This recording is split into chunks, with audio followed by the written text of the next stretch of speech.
Hello दोस्तों, स्वागत है आप लोगों का मेरे इस यूट्यूब चैनल पर। यदि आप भी रेलवे, एएलपी, जेई टेक्नीशियन या अन्य किसी भी एग्ज़ाम की तैयारी करते हैं तो हमारे चैनल को ज़रूर सब्सक्राइब करें और वीडियो अच्छी हो तो लाइक और शेयर ज़रूर करें। आज हम स्टार्ट करने वाले हैं ऊतक। कोशिकाओं के समूह को ऊतक कहते हैं, जैसे रक्त, फ्लोएम, पेशी इत्यादि। अमीबा में एक ही कोशिका द्वारा गति, भोजन लेने की क्रिया, गैसीय विनिमय और उत्सर्जन क्रिया संपन्न की जाती है। मनुष्यों में पेशी कोशिका फैलती और सिकुड़ती है जिससे गति होती है। तंत्रिका कोशिका संदेशों की वाहक होती हैं। रक्त ऑक्सीजन, भोजन, हार्मोन और अन्य अपशिष्ट पदार्थों का वहन करता है। बहुकोशिकीय जीवों में श्रम विभाजन होता है। सहारा प्रदान करने वाले ऊतक प्रायः मृत कोशिकाओं के बने होते हैं। ऊतक के प्रकार। ऊतक प्रायः दो प्रकार के होते हैं। एक पादप ऊतक। पौधों में पाए जाने वाले ऊतक को पादप ऊतक कहते हैं। जंतु ऊतक। जंतु में पाए जाने वाले ऊतक को जंतु ऊतक कहते हैं।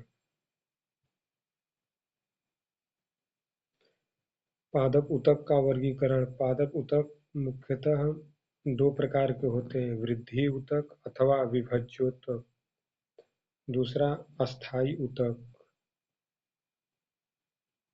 वृद्धि ऊतक। पौधों में पाए जाने वाले वे विशिष्ट और कच्चे ऊतक होते हैं जिनकी कोशिकाओं में लगातार विभाजन करने की क्षमता होती है। विभज्य ऊतक की कोशिकाएं अत्यधिक क्रियाशील होती हैं। इनके पास बहुत अधिक कोशिका द्रव्य, पतली कोशिका भित्ति और स्पष्ट केंद्रक होते हैं। इनके पास रसधानी नहीं होती।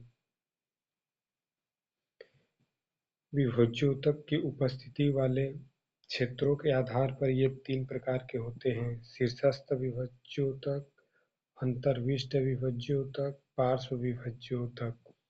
शीर्षस्थ विभज्य ऊतक। ये ऊतक जड़ों तथा तनों की वृद्धि वाले भाग में विद्यमान रहते हैं व इनकी लंबाई में वृद्धि करते हैं। अंतर्विष्ट ऊतक। ये ऊतक पर्णसंधियों के पास पाए जाते हैं। पार्श्व ऊतक। ये ऊतक तने की परिधि या मूल में वृद्धि करते हैं। अस्थायी ऊतक या परमानेंट टिश्यू। जब विभज्य ऊतक कोशिकाओं द्वारा नई कोशिकाएं बन जाती हैं तब वे एक निश्चित कार्य करने के लिए अपनी विभाजन क्षमता खो देती हैं। इस प्रकार की अस्थायी संरचना प्राप्त करने की प्रक्रिया को विभेदीकरण कहते हैं। अस्थायी ऊतक प्रायः दो प्रकार के होते हैं: सरल अस्थायी ऊतक, दूसरा जटिल अस्थायी ऊतक। Simple permanent tissue, complex permanent tissue. Simple अस्थायी ऊतक। यह एक ही प्रकार की कोशिकाओं के बने होते हैं जो दिखने में एक जैसी होती हैं। इसके मुख्यतः तीन प्रकार होते हैं। पैरेन्काइमा। यह सबसे अधिक पाए जाने वाला सरल अस्थायी ऊतक है। इनकी कोशिका भित्ति पतली होती है। ये जीवित कोशिकाएं हैं।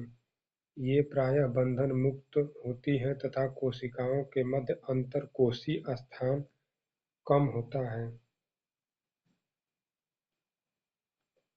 ये ऊतक प्रायः भोजन भंडारण करते हैं।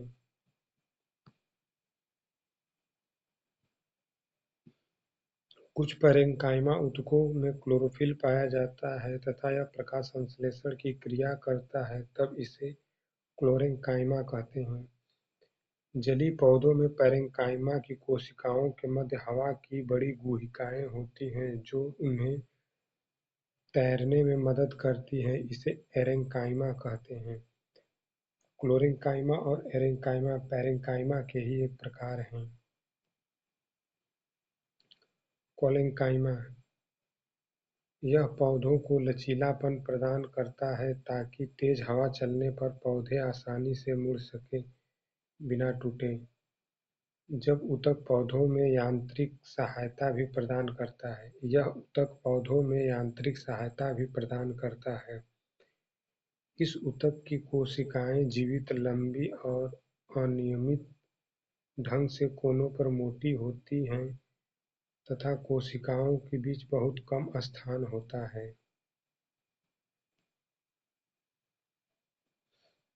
स्क्लेरेंकाइमा: यह ऊतक पौधों को कठोर और मजबूत बनाता है। जैसे नारियल का रेशेदार छिलका इसी का बना होता है। इसकी कोशिकाएं मृत होती हैं और इनकी भित्ति पर लिग्निन का जमाव होने के कारण बहुत मोटी होती हैं, जिससे बीच में कोई खाली जगह नहीं बचती। यह ऊतक तने में संवहन बंडल के समीप, पत्तियों की सिराओं में तथा बीजों व फलों के कठोर छिलके में उपस्थित होता है। यह पौधों के भागों को मजबूती प्रदान करता है। जटिल ऊतक: ये एक से अधिक प्रकार की कोशिकाओं से मिलकर बनते हैं तथा सभी मिलकर एक इकाई की तरह काम करते हैं। इसके मुख्यतः दो भाग होते हैं: जाइलम, फ्लोएम। जाइलम: यह पौधों में जल तथा खनिज लवणों को ऊपर की ओर संवहन करता है। इसके मुख्य घटक हैं ट्रेकीड, वाहिकाएं, जाइलम पैरेन्काइमा, जाइलम फाइबर। ट्रेकीड तथा वाहिका की कोशिका भित्ति मोटी होती है और इनमें कई परिपक्व कोशिकाएं मृत होती हैं। इनकी संरचना नलिकाकार होती है। इसके द्वारा पानी और खनिज लवण का ऊर्ध्वाधर वहन होता है। जाइलम पैरेन्काइमा भोजन ग्रहण करते हैं। जाइलम फाइबर मुख्यतः सहारा देने का काम करते हैं। फ्लोएम: यह पत्तियों द्वारा तैयार किए गए भोजन को पौधों के अन्य भागों तक पहुंचाता है। इसके भी 5 घटक हैं: चालनी नलिकाएं, चालनी कोशिकाएं, साथी कोशिकाएं, phloem parenchyma, phloem fibre. Phloem fibre को छोड़कर इसकी बाकी घटक जीवित होती हैं। दोस्तों, कैसा लगा वीडियो आप कमेंट में ज़रूर बताएं। ये सभी टॉपिक एनसीईआरटी क्लास 9th से ली गई हैं, जो कि रेलवे के एग्ज़ाम में महत्वपूर्ण योगदान देती हैं। यदि आप भी इस वीडियो को देख रहे हैं तो इसका नोट्स ज़रूर बनाएं। धन्यवाद। चैनल पर नए हैं तो चैनल को ज़रूर सब्सक्राइब करें।